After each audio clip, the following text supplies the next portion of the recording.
As I stood alone under the cloudy sky of redwood pines, my boots crunched on the gravel, and I trembled slightly, one hand holding a worn leather keychain and the other buried in my coat pocket. A funeral house stood before me. My brother-in-law, Travis, stood outside grinning like he'd won the jackpot, while inside my father's casket was resting beneath a shower of white flowers. He had it everything. From humble beginnings, my father, Samuel Miller, had amassed a multi-million-dollar enterprise as CEO and founder of Miller & Sons Construction. He bequeathed an estate that was valued at about $200 million. Unfortunately, I wasn't the one whose name came up most often when the will was read. Someone called Travis Monroe, the spouse of my sister Angela.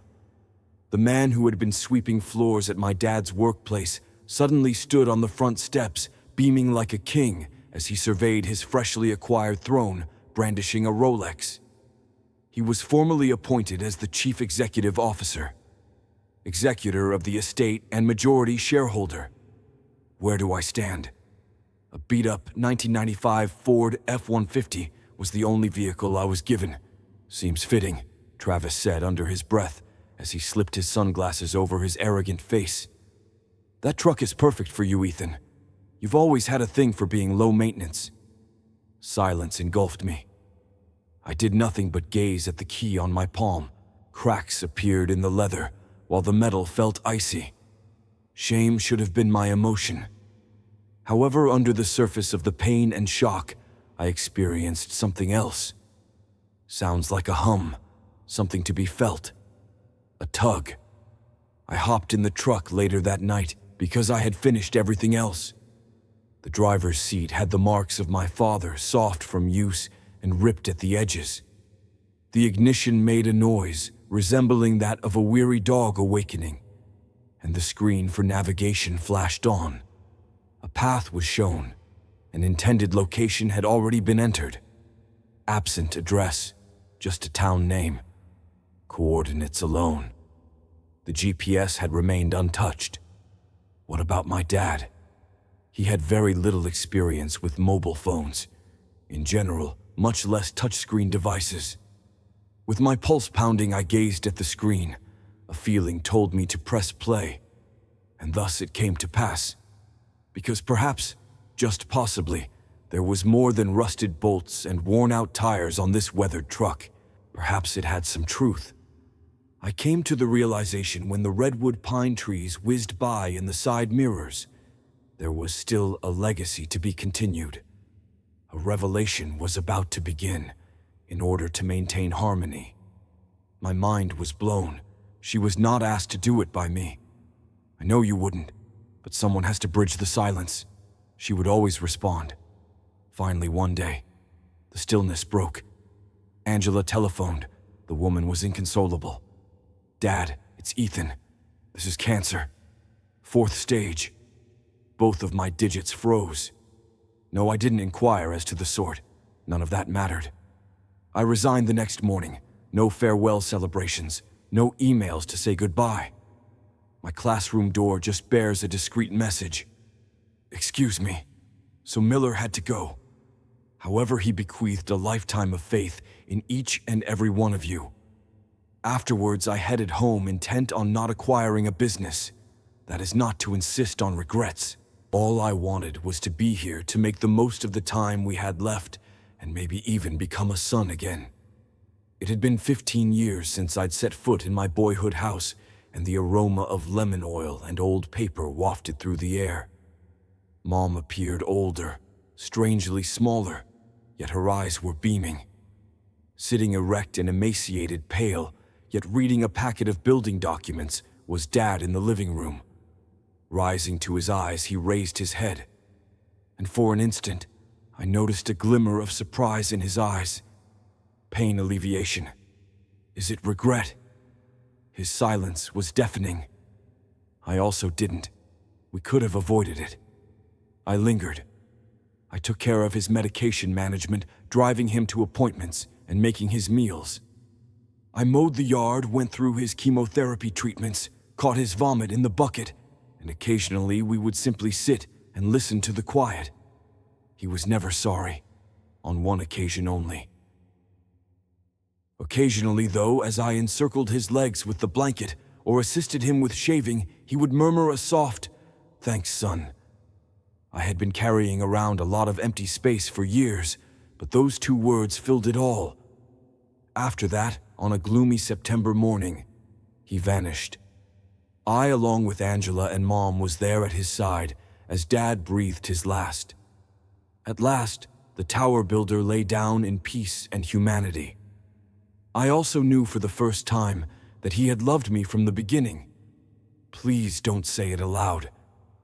There was a time when I could put my faith in Travis Monroe. He possessed impeccable timing, dependability, and charm throughout his time as a foreman at my father's business. Someone who could mend a burst pipe and simultaneously quote Theodore Roosevelt. I was overjoyed when he began seeing my sister Angela. Being a part of the Miller family was heavy, and I felt like I was getting a brother in this new acquaintance who could relate to the grind of construction. We used to stay up late on the porch, sipping cheap beer and swapping tales before they were married. He used to fill me in on his humble beginnings in East Texas, his admiration for my dad, and his desire to create something meaningful from the ground up.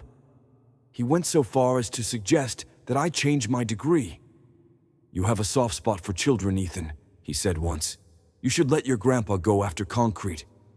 You find purpose in your life." The memory lingered. For a long time, I believed he was serious. However, Travis wasn't the same man I remembered when I returned home to take care of Dad. He gave me the silent treatment. He would come and go from the home like a consultant, making ideas nobody wanted, interrogating my dad about his will, and failing to notice the hush that fell over the room whenever my dad moaned in agony. While I was alone with Dad in the hallway outside of his room one night, he surrounded me. "You were quick to respond when you learned the old man was dying," he said, his voice low and tinged with churlishness. Trying to win him back with some kind words, my gaze fixed on him. I returned because my father is someone I adore. With a brief, hollow sound, Travis let out a laugh. Remain rational at this point. He was left high and dry 15 years ago by you. You don't need to act like a model Catholic. What he said hurt. It wasn't only the content of his words, though. It was also the delivery. Cold, calculated. It would be like a man practicing his defense speech in anticipation of a criminal trial. After that, he drew nearer. "Take as much time as you need with him, Ethan. All right, tend to his wounds, heat up some soup, and hold his hand till the last end. The decision has already been made." "I don't understand." Travis took a step back and grinned. "If you're not getting the company, it signifies that, or the cash, even the legacy. Samuel has already decided, and you weren't the one." My palms were gnawed by the ancient wood as I sat on the porch that night, my fists clenched so tightly that I could hardly see the stars. The money wasn't the reason I was upset. The title of the firm was irrelevant to me.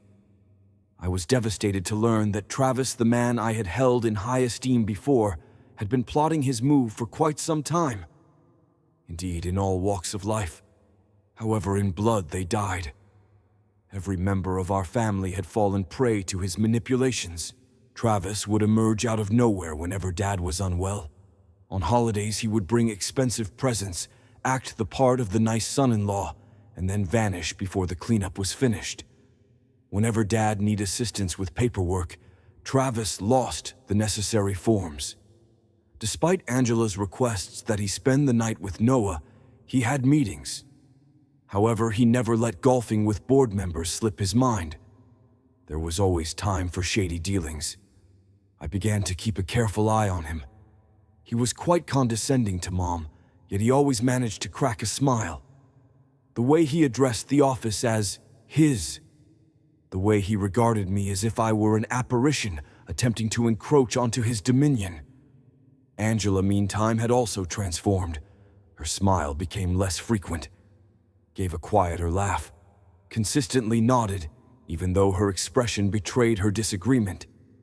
Suddenly, it dawned on me he hadn't only succeeded Dad in the office. Anywhere he went, he attempted to supplant him. However, Travis failed to grasp this aspect of my character. My goal is not to gain power. Justice is my weapon. And the more he let me in on his real identity, the more I understood. It wasn't finished yet. Quite the opposite. Subsequently, the vintage Ford hummed under my feet, much like an elusive recollection that persists in your dreams despite your best efforts to put it out of your mind. Using the GPS coordinates was a mystery to me. I couldn't find any address associated with them. Street name not provided. No address provided. A thin blue line on the map, reaching far into the foothills and out to the boundary of the redwood pine forest. However, I had a feeling that I should go. And thus it came to pass. After the first half an hour, the route became narrower as it transitioned from tarmac to gravel and then dirt. Around me, the forest became thicker, as if Mother Nature were attempting to conceal something from my view.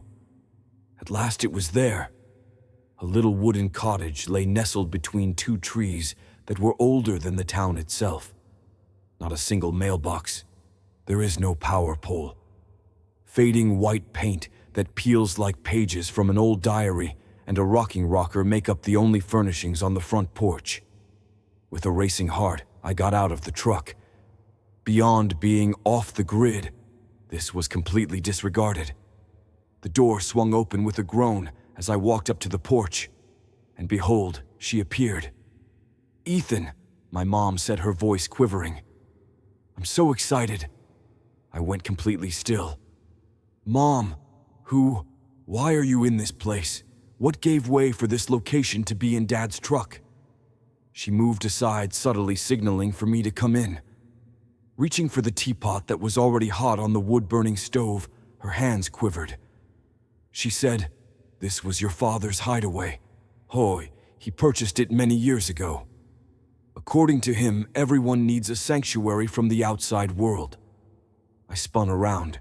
The inside was spare and unadorned with just 2 seats, a handcrafted bookcase crammed with plans and war literature, a tabletop light, and an old portrait of the parents who appeared to be smiling despite their sunburned cheeks. "You never informed me about this," I remarked. "Because not everyone related to it. He found solace at that place. However, he intended for you to own it at the appropriate moment." An old battered envelope emerged from a drawer as she retrieved it. His crisp, well-known calligraphy had my name across the front. I was hesitant. Then I took it out. What was inside? A letter. An actual letter. The ink wore off a little, but the sharpness of each syllable remained, just as in his voice. "My son, Ethan. I may have never said this, but I certainly did not say enough. However, you have my unwavering admiration. Like a locomotive, the words struck me. You continued along your own road, even though it wounded my feelings. I conflated command with defense. I apologize as well. Like a man desperately holding on to a lifeline, I read every sentence." He revealed his deepest feelings of shame, his inflated sense of self-importance, and his covert appreciation for Angela's updates on my progress. Near the conclusion, though, the portion I had not anticipated arrived. I was skeptical about Travis. I beheld his drive. I was exhausted, though, as I hoped that he, or someone like, could step in and help when I was unable to. But I still couldn't offer him my all. For that reason, I asked your mom to hold on to something. I felt my hands trembling. Mom retrieved a metal lockbox from under the floorboard. Titles, certificates, and bank records are therein. Financial records, real estate, financial assets, with her name on it. Totally unspoiled. Absolutely authentic. "I've made sure this is secure," she said, her voice now rock solid. "Before he went away, he handed it to me, not so you wouldn't get it. But that's Travis, for the sake of ensuring that you and Angela will never be destitute." A gasp escaped my lips. The money was irrelevant. That was never the case. The truth was at its core. Yes, he noticed me. He loved me. He simply lacked the confidence to articulate it out. My mother gently touched my hand. He put his faith in you to handle it appropriately. More than anybody else, he put his faith in your emotions. Overwhelmed, I sat there quietly. Opening the window allowed the scent of pine sap to waft inside. Outside, a jaybird chirped as if it had been paying attention the entire time. And in that serene, holy place, I experienced an emotion I hadn't felt in a long time. Not fair. Failure to achieve victory. Calm down. That night I stayed at the cabin. I lingered by the hearth reading the letter over and over again, like a little kid trying to memorize their father's voice. This time, though, it wasn't shame that was weighing me down. It was really clear. Neither my father nor my grandfather bestowed any kind of formal title upon me. A weapon of truth and timing, not aggression, was what he gave me. With the whole picture in mind, I could see clearly what action to take. In Travis Monroe's mind, he had triumphed. Expected the board to comply like dominoes, with members either too timid or too loyal to raise their voices. He had no idea that Dad was the only reason most of them were still alive, not due to his actions. Consequently, I took baby steps, remained silent. The 4 executives my father confided in the most men and women who had been there for him for decades, and I visited with them in private. People who had been secretly seeing Travis destroy the organization from the inside out and understood what true loyalty looked like. No, I did not propose a coup. I was forthright. I spilled the beans regarding Dad's true intentions. The letter was shown to them. The books. The safe. The reality that Travis was legally unable to access 50% of the resources he believed were under his control, and ethically much less. And they paid attention. There was some hesitancy initially. "Ethan, you haven't put in a single day of work for the company." "Ah, I see. You just left." So I did. The question is, why now? I made eye contact with them. Why? Because he's destroying all that my dad worked so hard to build, beyond the company itself, its essence. Following then, there was complete quiet. Finally gives a little nod. Gradual, methodical unity. Partially through the concealed shares Mom had maintained and buyouts made feasible by the funds Dad gave us, I was able to acquire a controlling position within 2 weeks. Each share was significant. Every step had to be just so. Because if Travis could detect my actions in the slightest, first he would strike. We also had some assistance from Angela. Indirectly, actually. However, she began to inquire about things at supper, the way she persuaded me to remain at home for an extra while. She gave up trying to make up for Travis's absence, and instead allowed her quiet do the talking. I maintained my pretense. Even when I drove Dad's old vehicle, Travis saw me as the failed educator. I was bereaved in front of the world. However, behind the scenes, I was restoring a reputation. One brick at a time. Used the voting machine. Mutual trust. I called a special meeting of the board when all the necessary arrangements were in place. Nothing to report. Keep it humble. The agenda consists of just one line: leadership review, urgent. Now was the moment to turn the tables, given that Travis may have used Dad's desk office and building name. But the truth was with me. Also the determination to put it to use. Redwood Pines was abnormally quiet on the morning of the board meeting. It seemed as if everyone in town had a feeling something was about to snap. With his trademark air of superiority, a black BMW, a sharp suit, and a Bluetooth headset stuck in his ear, Travis showed there with his customary air of arrogance. As he confidently entered the glass tower bearing our family name, he hardly glanced at the receptionist. However, that wasn't his actual name. Not at all. He entered the boardroom with the dignity of a monarch on the return from war. He came over to the table and saw that I was already sitting there. "Why on earth are you even in this place?" In a narrowed gaze, he growled, "Tell him to get off my lap." No one shifted. Sedulously, I clasped my hands. "Travis, you've come to the wrong room." A sour chuckle escaped his lips. "I'm sorry, but you truly have gone crazy." I gestured toward the folder that was lying before him. "As a preliminary step, you should read those." A file was opened by him. Minutes from the emergency shareholder vote, signed affidavits proof of my controlling stake, and... His official termination filled the pages, his expression tightening as he perused them. "Explain to me what I'm seeing." His voice quivered as he made the demand. "This," I whispered, "is your escape." Confused, he remained still as he held quavering documents. To believe that this will be able to withstand scrutiny is astounding. You believe it's possible to simply delete my existence?" "No," I said, getting up from my seat. "Tore yourself to shreds. Taking care of business murky contracts, misusing corporate cars, and missing line items one by one." Suffocating quiet enveloped the room. "No problem. Bring in the legal team. Disprove it. No one on the board disagrees, though. You finished." He opened his lips but remained silent. A subtle tremor, as if a guy were to see his own mirror break. Finally, the knockout punch. A second folder was passed across the table by me. "Then what is this, whatever?" he whispered.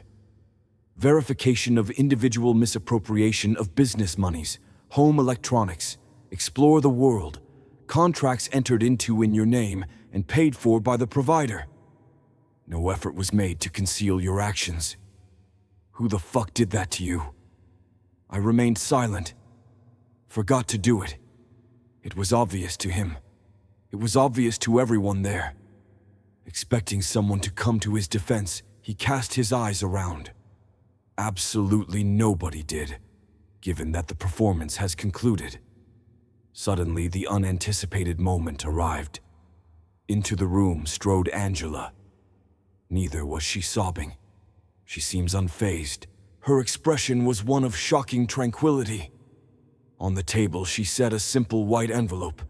It was as if it were a live explosive to Travis. "So what exactly is this, saying divorce papers?" she continued. Echo resounded. There was a brief moment when the buzzing of the fluorescent light overhead was the only sound. Nothing changed in Angela's voice. "You betrayed this organization in more ways than one. Betrayed me, you have. You left our son behind. You attempted to bury the memory of a dying man by turning a blind eye to his plight. A step was lost by Travis. No, I don't think you intend this." "I do," she declared. "Plus, you may always give it your best shot, just like any other obstacle. But this time, you're out." A scream eluded him, absconded with all objects. Reacting timidly, he remained still. I beheld the guy who had before worn authority like an odorant come to terms with he was completely depleted. Nothing remains the vehicle, the title, the workplace. He had been abandoned by everyone he had married into even his own family. I refrained from gloating as the building's security let him out. A grin evaded me. This has nothing to do with seeking vengeance. The topic was liberation. To Dad, in honor of Angela. To Mom, regarding myself though. I could feel it when the elevator doors slammed shut on Travis Monroe. Elevate the body mass. The stillness grows. And after all these years, once again the name Miller had some real significance. I went back to the chalet a week after everything had calmed down in the boardroom. Serves no strategic purpose, leaving it open-ended. For the simple reason of breathing. Up there, the scent of pine needles and nostalgia was constantly present. True peace and quiet, unlike what you'd get in a city, or even a small town. The type of peace that makes you pay attention to your inner voice, your emotions, and your regrets. I set the burner to medium heat, retrieved a cup of coffee from the weathered tin container that belonged to Dad, and took a seat at his workstation. I heard a squeak when I pushed out the drawers. The receipts have faded. A little knife. Vintage images. A ripped 1982 Red Sox ticket. I eventually located them nestled in a leather folio at the base. Written communication. Countless ones, completely by hand. Directed at me alone. The message was never sent. As I turned the first page, my chest constricted. "This is Ethan. You were on TV earlier. I saw the video several times. It was that award your kids presented you with. The sense of pride on your face was noticeable. Moreover, joyful. It never seemed to me that a man could experience both happiness and shame simultaneously. Yet here I am. Your elderly father is acting like a complete moron as he sobs into a drink. I go over each one individually. Letters written from various locations, including hospital rooms, construction sites, and even our family home's back patio. With each one, my father's protective layers were progressively loosened. Embracing your own journey was the correct choice. That was understated. Who knows, maybe never.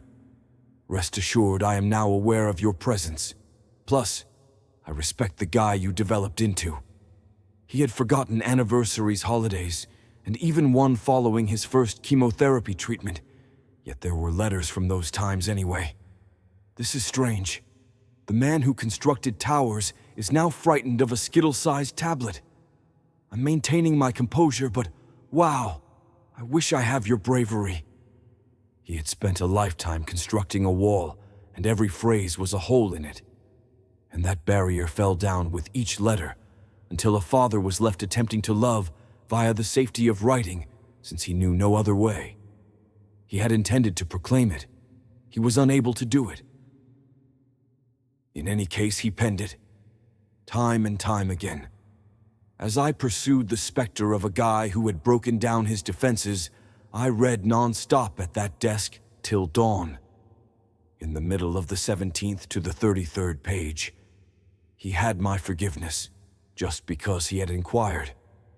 However, now that I have a clearer picture, love may be quiet at times. Occasionally it scribbles in hushed tones and conceals itself in drawers, patiently awaiting the discovery of the appropriate hands.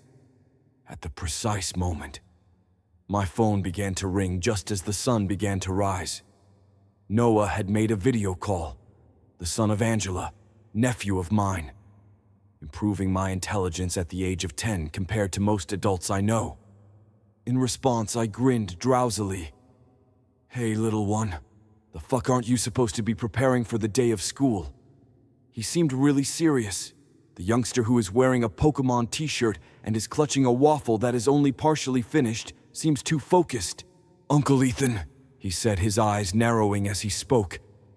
"Is it true that you fired Uncle Travis from your job?" I moaned. "I didn't fire him, you know."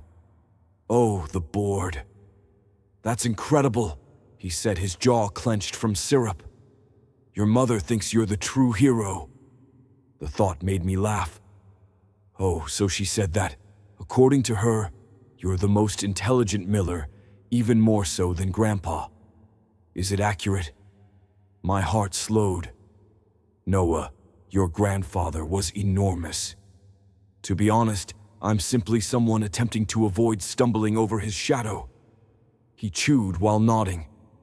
And then, in a low voice, "When I'm an adult, I want to be just like you." That was more devastating than any boardroom triumph. "Am I right?" He gave another nod. "I had this grand ambition of becoming a senior executive, dress in a business-like manner, in meetings say interesting things. But now I'm considering a career in education, exactly like you were before." I reclined in my chair, my chest constricted. "What gives? Reason being both you and instructors benefit society." With your assistance, Mom's grin returned. "Grandpa was unwell, and you helped him. Even after I inadvertently reset your phone, you never once scolded me. Really, I couldn't help but chuckle. Sheepish was Noah's expression. Oh, and I'm sorry about that as well. I apologize, I murmured. The speaker then states, with conditions. He smiled. Under what circumstances? You assemble something for me. Hung his head to one side. How about a shed? Oh no, a more substantial entity. A location, immediate, unfiltered, and truthful. I conveyed my concept to him. A space for writers, currently in town. For children, it's gratuitous. They needed a space to share their narratives. Let them be heard.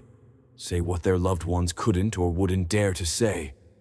A spot where every letter would be read in its entirety.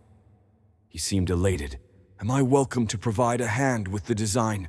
Beanbags and comic novels would be perfect for my dream room. Sure thing, I said. Waffles, too. Waffles without a doubt. An emphatic fist bump terminated the call. I had an epiphany while sitting there with my phone still warm in my hand. This was the heritage I felt compelled to preserve, not employed by a corporation. Alternatively, a substantial amount, not to mention under my dad's name. I found it in a 10-year-old boy who held on to the belief that being nice was a source of strength. Furthermore, the world may yet be changed one tale at a time by a lone, unassuming guy who read ancient letters while driving an old truck. These days, it's as if time stands still. Not the somber quiet that before troubled me. This is the calm that follows a protracted storm. When the wind dies down, the windows stop slamming, and you can once again hear your own breathing. Our former abode, the Miller house, is more inviting today. We stopped wearing quiet like a second skin, not because we rearranged the furniture. Even more laughter comes from Angela. Genuine mirth, those that fill a room and lighten the load on the floor. She gets back into painting as she did when she was in college, before the pressures of deadlines and rejection dampened her enthusiasm. On occasion, I'll overhear her humming quietly in the kitchen as Noah diligently completes his schoolwork at the table. Mom is still quite active. She plays with the tomatoes as if they were her grandkids while she tends to the garden with the reverence befitting a church. Now that she seems to have let go of the burden of unspoken things, her movements are calmer and more deliberate. Concerning myself, I am back in the classroom. In a setting devoid of desks, bells, and grades, the small cottage nevertheless that Dad abandoned. We gave it a fresh spin. The house of the Miller story. Coming from all around town, the kids range from the quiet to the boisterous, and some are still finding their identities. Along with permission, we provide them with paper and pencils. Go ahead and write about whatever makes you sad. There is a remedy for everything. Whatever helps them feel noticed. No grades are given. Nothing is ever passed judgment on. All we do is hear, because that is sometimes all that is truly required of any one person. Sometimes after school, Noah would come in with a drooping bag and a whirlwind of thoughts. He is now working on a comic book story that follows a retired construction worker as he clandestinely constructs playgrounds for children. Totally fictional, he declares. He has my trust. On the whole, yes. As the day comes to a close, the children return home, and the sun sets behind the trees. I enjoy sitting on the porch with a black coffee staring out at the gravel road. This is the identical one that Dad used to take. How about him? Did he know? Was this his original intent? The parts I needed to find my way back not just to him, but to myself, were a vehicle, a cabin, and a locked drawer full of letters. Did he realize that? Possibly yes. On the other hand, perhaps life simply has an odd knack for giving clues in the form of difficulties. My anger has subsided anyhow. Disregard him. There is no Travis, not right now. Simply said, moving past a traumatic event is an essential part of recovery. Walking on a limp heart is a conscious decision to keep going. I now walk gratefully on any surface, whether it gravel dirt or shiny hardwood. Much obliged to a parent who made an effort, to the family that persevered. Furthermore, I am always grateful for the subtle marvel of second chances, which arrive not in pretty bows, but in battered trucks with scrawled letters. We have our flaws, but we're complete, and it's sufficient. One thing I've learned on this trip is that sometimes the love that doesn't express a word is the loudest. Long embraces and scolding weren't how my dad taught me. Silence was his medium of instruction. As he walked barefoot on the concrete, he passed a cup of coffee across without raising his eyes to the object. Through an undiscovered cottage, brimming with letters he lacked the bravery to send. At times, love lacks eloquence. At times, it's uncomfortable. Everything is in a jumble. With just a burden of shame and a glimmer of optimism, it arrives tardily dressed in faded flannel. It remains love nevertheless. It is still significant. What we leave behind in the boardroom or bank accounts isn't legacy, I've discovered. It's in the principles that will reverberate after our deaths. Quiet generosity is where it's at. The annotations made by hand, a silent affirmation that conveys confidence without actually saying the words. Forgiveness is possible even in the most imperfect of persons, I've realized. The fact that some people's lives take a turn for the worse, while others find salvation via seemingly little deeds of kindness. Healing isn't a straight line, I discovered. It creeps up on you like a wave, slow and unexpected. A letter you never expected to get can bring you to tears the next day, while a joke you thought you'd forgotten can bring you to laughter the day before. Still it arrives. Time is a constant. Anyone still harboring resentment, please let it go. Just write your own piece if you're waiting for an apology that might never arrive. Get moving, everyone. Don't be scared to do what makes your heart sing, no matter how alone, particularly when it's by itself. Being strong doesn't always mean shouting. On occasion, it's the hushed murmur that suggests, give it another go tomorrow. Make sure you create your life carefully. Be loud and loving when you can, and be quiet and loving when you can't. The impact of even one honest deed may be profound. It doesn't matter whether it starts in the cockpit of a dilapidated weathered truck destined for an uncharted destination, but deep down in your spirit.